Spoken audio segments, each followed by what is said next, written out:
Okay,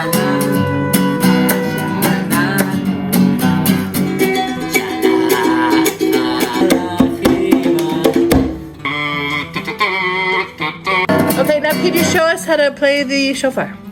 Oh, the shofar. Yeah, sure.